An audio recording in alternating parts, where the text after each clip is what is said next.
we all fall down.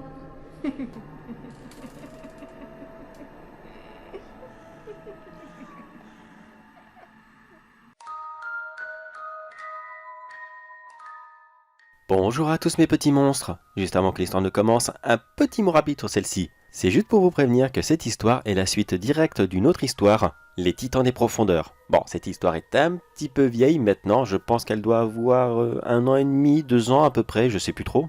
Alors pour tous ceux qui ne l'ont pas vue, vous pouvez soit mettre pause maintenant et aller écouter Les Titans des Profondeurs, ou alors ne pas l'écouter et continuer sur celle-ci.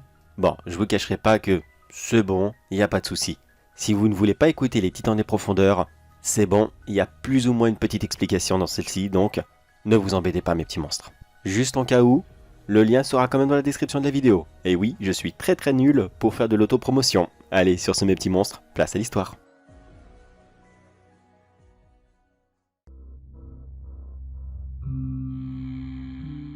Depuis le temps que je fais ce métier, franchement j'ai cru que j'avais tout vu, que j'avais tout entendu, qu'il pouvait plus rien m'arriver.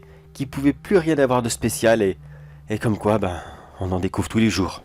Mais je pense qu'il n'y a personne sur cette planète qui aurait pu penser une telle chose. Personne. Enfin si, peut-être une autre, mais j'en parlerai après. Je vais d'abord me présenter, Oh puis non, je vais pas vous dire mon nom car si vous ne me croyez pas, j'ai pas envie de passer pour un guignol. Je pense que vous serez d'accord avec moi, non? Peu qu'importe. La seule chose que vous devez savoir sur moi, c'est que je suis garde-côte. Je protège les côtes de la Guadeloupe contre le braconnage, l'immigration, et parfois ça arrive aussi contre des grands squales, des requins, pour le profane. Mais non, je vous rassure tout de suite, je ne suis pas un tueur de requins, ni même chasseur ou quoi que ce soit d'autre. Tout ce que je fais, c'est les éloigner. Je dois juste prévenir des attaques, rien de plus. Pour ce faire, j'utilise ma propre méthode. Un simple canon ultrason. Pas très original, je l'avoue, mais ça fonctionne. Non, je ne fais jamais de mal aux requins. Franchement, pourquoi faire ? Ces créatures ne sont pas là pour ça. Bon, c'est vrai, il y a des attaques, je le reconnais. Mais il faut mieux les connaître, ces petites bébêtes. Et croyez-moi qu'ils ne sont pas méchants. Enfin, pas autant que le cinéma veut bien nous dire. Excusez-moi, je fais aussi la prévention auprès des jeunes, donc c'est un réflexe, je suis vraiment désolé. Mais écoutez, le seul conseil que je peux vous donner, c'est arrêter de regarder les dents de la mer. Ces animaux ne sont vraiment, mais vraiment pas comme ça en vrai. Surtout que durant cette période de vacances, beaucoup de touristes se font avoir, mais croyez-moi que non, ce n'est vraiment pas le cas. Mais bref, excusez-moi, j'arrête. Maintenant, je vais vous parler de mon vrai problème. Enfin, problème, oui et non, disons que c'est assez spécial. Vraiment spécial et je ne sais pas vraiment où en parler en fait. Donc, je me confie à vous sur ce site.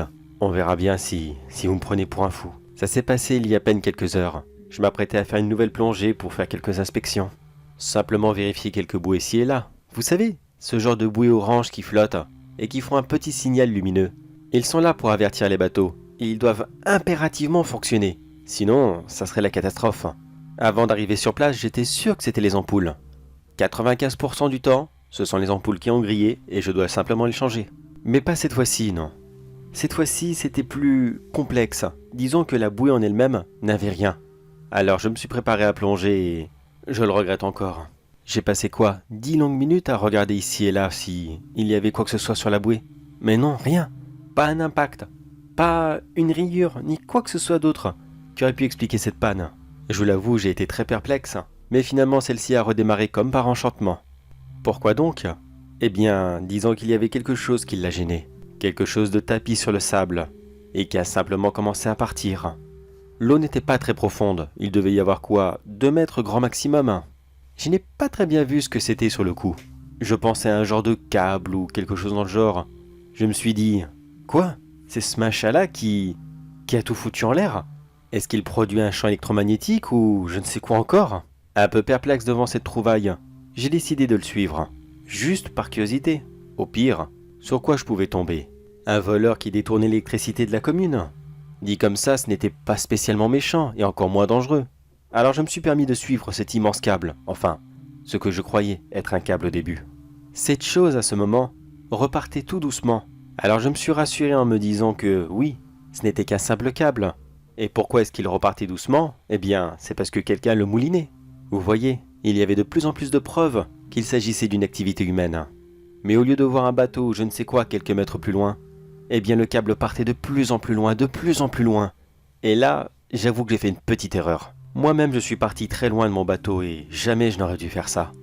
J'aurais pu me perdre ou quoi que ce soit d'autre. Maintenant que j'y repense, quel idiot que j'ai été. Qu'est-ce que j'ai été faire à partir si loin? Mais bon, qu'importe, là n'est pas la question. Ce câble m'a conduit jusqu'à la fin du récif. Comment vous décrire la zone? Eh bien, disons que vous avez comme un genre de falaise abrupte.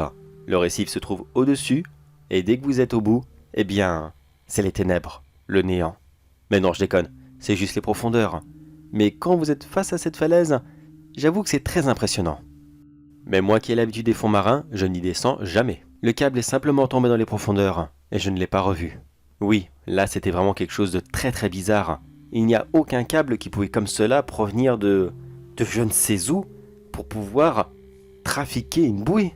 Je ne cessais de me dire, mais non, ce n'est pas possible. J'ai pas pu voir un câble comme cela qui est passé et qui a fait ça.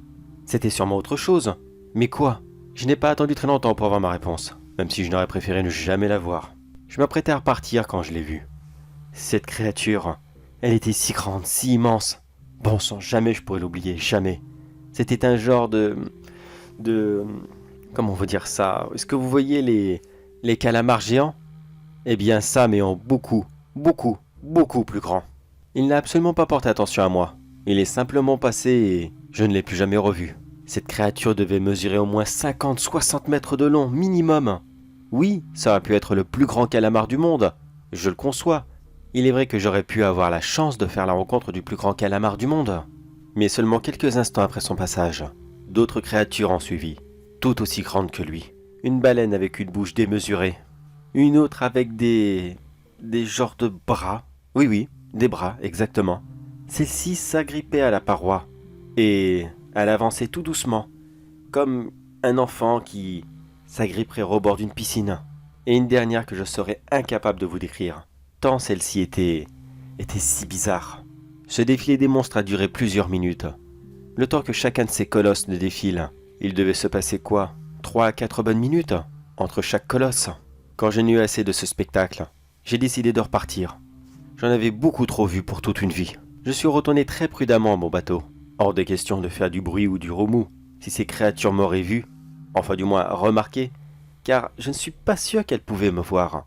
Comment est-ce que une chose si grande pouvait voir quelque chose de si petit comme moi? Est-ce que vous, quand vous marchez dans la rue, s'il y a une fourmi à vos pieds, vous la voyez? Pas forcément. Eh bien c'était la même chose. Juste avant de retourner dans mon bateau, j'ai entendu un hurlement. Enfin, plusieurs hurlements. Je ne sais pas ce que ces créatures étaient en train de faire. Et très franchement, je m'en fichais éperdument. Elles peuvent faire tout ce qu'elles veulent. Ce n'est pas, mais alors vraiment pas mes affaires.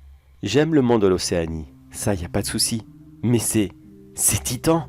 Et puis quoi encore? Qui reste là où ils sont? Je suis rentré chez moi à toute vitesse et j'ai passé des heures et des heures à chercher sur internet le moindre témoignage, la moindre petite info, indice ou quoi que ce soit d'autre qui pouvait parler de ces créatures. Je voulais être sûr que je n'étais pas le seul à avoir vu ces monstres. Il semblerait qu'un agent de station pétrolière ait réussi à les voir. D'après ce que j'ai compris sur un message qu'il aurait laissé sur internet, il aurait fait des travaux lui aussi et aurait vu ces créatures les unes après les autres. Il les a plus ou moins décrits comme je les ai vus, mais je pense que je n'ai pas dû bien les voir. Peut-être que je raconte que des bêtises, peut-être qu'elles ne ressemblaient absolument pas à ce que je vous ai dit, mais essayez de vous mettre à ma place. Tout seul dans l'océan avec ces monstres, elles auraient simplement tourné la tête. Elles auraient simplement tiré la langue dans ma direction, et elles m'auraient attrapé comme un caméléon qui attrape une mouche. Une mouche, que dis-je? Un moucheron, un éphémère. Je n'étais rien à leurs yeux, rien du tout. Et je suis sûr que c'est la seule chose qui m'a sauvé la vie. Pour eux, je ne suis, et d'ailleurs, nous, le monde entier, l'humanité tout entière, nous ne sommes rien. Je suis sûr que ces créatures, qu'importe leur âge, doivent savoir qu'on est là. Mais qu'est-ce que vous voulez qu'elles en aient à faire de nous? Nous sommes les insectes, et eux, ce sont les véritables monstres des mers, les maîtres des océans.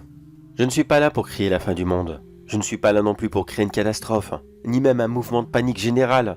Je tiens juste à vous prévenir que quelque part, dans ce monde, enfin, dans ces océans, il y a quelque chose de bien plus grand et de bien plus puissant que nous. Moi, je les ai vus il y a quelques heures près de la Guadeloupe. Mais où sont-ils actuellement?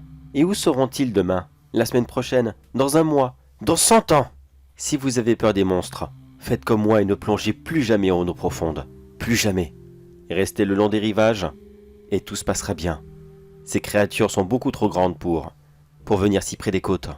J'aimais l'océan plus que tout et je faisais tout mon possible pour sauver ces petites créatures. Mais maintenant que je sais que celles-ci n'ont vraiment, mais vraiment pas besoin d'aide, eh bien je vais m'abstenir. C'est fini.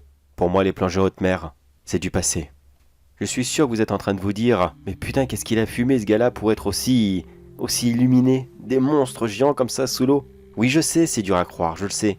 Mais par pitié, suivez mon conseil et ne les dérangez surtout pas. Personne ne sait ce qu'ils sont capables de faire et il ne vaut mieux pas le savoir. Et message envoyé. Voilà, j'espère qu'il touchera un maximum de personnes. Il faut vraiment que le monde sache quel genre de danger il y a autour de lui car on a trop tendance à être les rois du monde, enfin à se prendre pour les rois du monde. Et cela va nous retomber dessus un jour.